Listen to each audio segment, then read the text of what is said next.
Fala, violonista! Você já parou para pensar de onde veio esse instrumento tão maravilhoso e tão cheio de possibilidades que é o violão? Esse será o tema da nossa aula de hoje. Se você quiser descobrir, fica comigo nesse vídeo que eu vou contar essa história para você. Meu nome é Elvis Rodrigues e nós estamos começando mais um episódio da série Violão 365. Nessa série eu vou postar aqui no nosso canal uma dica diária sobre violão. Se você quiser nos acompanhar, já deixa aí seu like, se inscreva no nosso canal e ative as notificações, porque dessa forma você não perde nenhum vídeo novo da nossa série. Beleza? E vamos ao nosso tema então, sobre como e onde nasceu o violão, pessoal. Existem muitas controvérsias. Acredita-se que essa história começou mais ou menos ali 2000 anos antes de Cristo. Na antiga Babilônia, os pesquisadores, os arqueologistas já encontraram placas de barro com figuras seminuas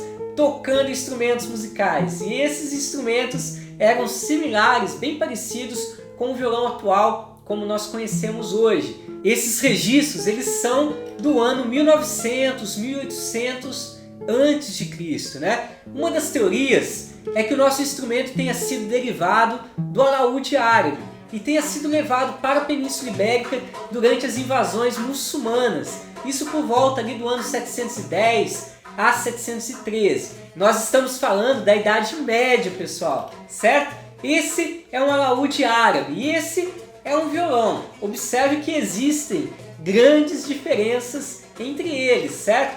Foi somente no final do século XVIII que os luthiers começaram a construir instrumentos mais parecidos com o que hoje nós chamamos de violão. Esse instrumento bonito, de 6 cordas, né, com o corpo aí desenhado, mão, tarraxas, para que nós possamos afinar, certo? E para entender essa evolução tão grande, pessoal, nós precisamos voltar atrás no tempo para poder acompanhar como se desenhou essa história, certo? Com as invasões árabes, então, lá na Idade Média, o alaúde foi levado da Península Ibérica para a Europa, certo? Invasões e guerras à parte, o instrumento era um instrumento muito bonito, um instrumento versátil, e logo ele acabou se incorporando à cultura local. As pessoas começaram a tocar alaúde, começaram a fazer música e se expressar com esse instrumento, certo?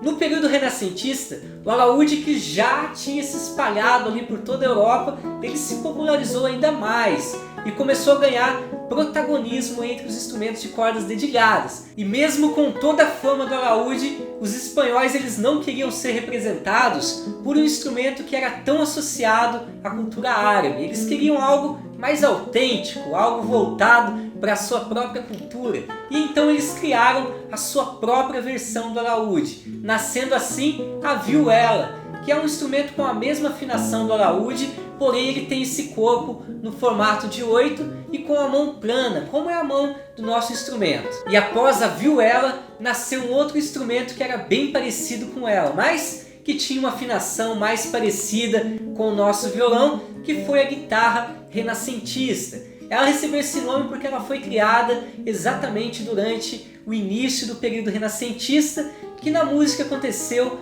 de 1400 a 1600. E esse lance de dar nome ao instrumento ligado ao período histórico, pessoal, também aconteceu durante o período barroco, certo? Onde nasceu um instrumento que foi criado a partir da guitarra renascentista, que recebeu o nome de guitarra barroca, certo? A guitarra barroca ela tinha 5 cordas duplas e uma afinação que chegou ainda mais próxima à afinação do nosso violão, certo? A partir da viola barroca surge então em Portugal um instrumento conhecido por viola, que mais tarde foi trazida pelos portugueses para o Brasil durante a colonização. E aqui o nosso instrumento encontrou o quê?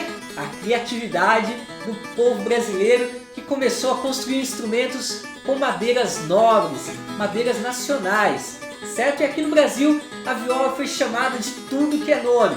Foi chamada de viola de pinho, viola caipira, viola sertaneja, viola de arame, viola nordestina, viola cabocla, viola cantadeira, viola de 10 cordas, viola chorosa e viola brasileira, certo? São muitos nomes para esse instrumento. E enquanto a viola ganhava esse monte de nomes aqui no Brasil, a vida seguiu lá na Europa e a viola portuguesa foi se transformando. E no final do século XVIII, durante o romantismo, surgiu então na Espanha a viola romântica, que recebeu um toque do luthier Antônio Torres, que foi amigo de quem? De Francisco Tárrega, que na minha opinião deu uns pitacos na construção do instrumento chamado de guitarra clássica, que hoje nós chamamos de violão, pessoal. E essa palavra, esse apelido de violão é uma particularidade brasileira, porque quando o instrumento foi trazido para o Brasil, o instrumento que era mais conhecido por aqui era a viola caipira, a viola sertaneja de arame, de 10 cordas,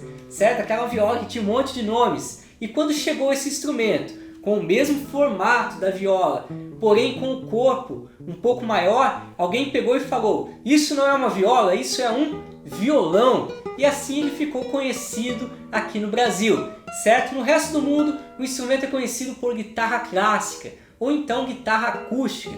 E pra gente aqui no Brasil é o nosso querido violão. Hoje a nossa sacada então foi conhecer a história do violão, pessoal, como nasceu esse instrumento tão maravilhoso que nós curtimos tanto estudar e tanto tocar. Eu espero que vocês tenham curtido conhecer um pouco dessa história, e se você curtiu, deixe aí o seu like e se inscreva no nosso canal se você quiser ver e assistir mais conteúdos como esse. Beleza? Eu vou ficando por aqui, um grande abraço e até a próxima!